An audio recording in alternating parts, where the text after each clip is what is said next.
बाबा, ओ बाबा, बाबा, 3 दिन रह गए हैं कुर्बानी वाली ईद में, हमें भी गोश्त मिलेगा ना?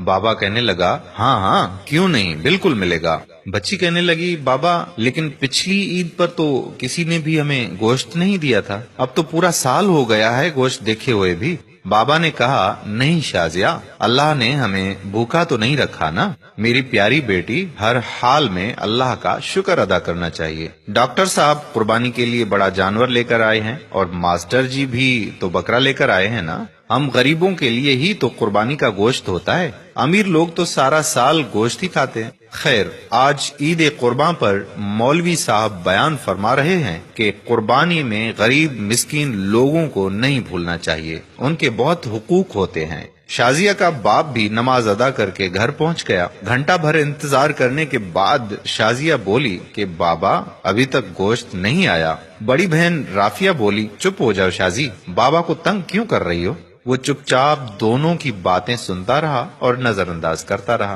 काफी देर गुजरने के बाद जब कहीं से गोश्त नहीं आया तो शाजिया की माँ बोली कि जी सुनिए जी, मैंने तो प्याज और टमाटर भी काट दिए हैं, लेकिन कहीं से अभी तक गोश्त नहीं आया। कहीं भूल तो नहीं गए हमारी तरफ गोश्त भिजवाना? आप खुद जाकर मांग लें। बाप बोला कि शाजिया की माँ, तुम्हें तो पता है आज तक हमने कभी किसी से कुछ मांगा ही नहीं, अल्लाह पाक कोई ना कोई सबब पैदा करेगा। दोपहर गुजरने के बाद शाजिया के इसरार पर पहले डॉक्टर साहब के घर गए और बोले, डॉक्टर साहब मैं आपका पड़ोसी हूँ, क्या कुर्बानी का गोश्त मिल सकता है? ये सुनना था कि डॉक्टर साहब का रंग लाल पीला होने लगा और हिकारत से बोले, पता नहीं कहाँ कहाँ से आ जाते हैं गोश्त मांगने, और तड़ाक से दरवाजा बंद कर दिया।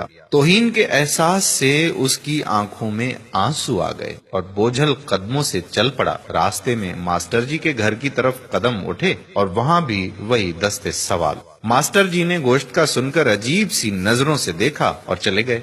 थोड़ी देर बाद बाहर आए तो शापर देकर जल्दी से अंदर चले गए, जैसे उसने गोश्त मांगकर बड़ा गुनाह कर दिया हो। घर पहुंचकर देखा तो सिर्फ हड्डियां और चर्बी। खामोशी से उठकर कमरे में चले गए और खामोशी से रोने लगे। बीवी आई और बोली कि कोई बात नहीं, आप गमगीन ना हो, मैं चटनी बना लेती हूँ। थोड़ी देर बाद शाजिया कमरे में आई और बोली, बाबा हमें गोश्त नहीं खाना, मेरे पेट में वैसे भी दर्द हो रहा है। ये सुनना था कि आंखों से आंसू गिरने लगे और फिर फूट फूट कर रोने लगे। लेकिन रोने वाले वो अकेले नहीं थे, दोनों बच्चियां और बीवी भी आंसू बहा रहे थे। इतने में पड़ोस वाले अकरम की आवाज आई, जो सब्जी की रेड़ी लगाता था। अनवर भाई दरवाजा तो खोलो।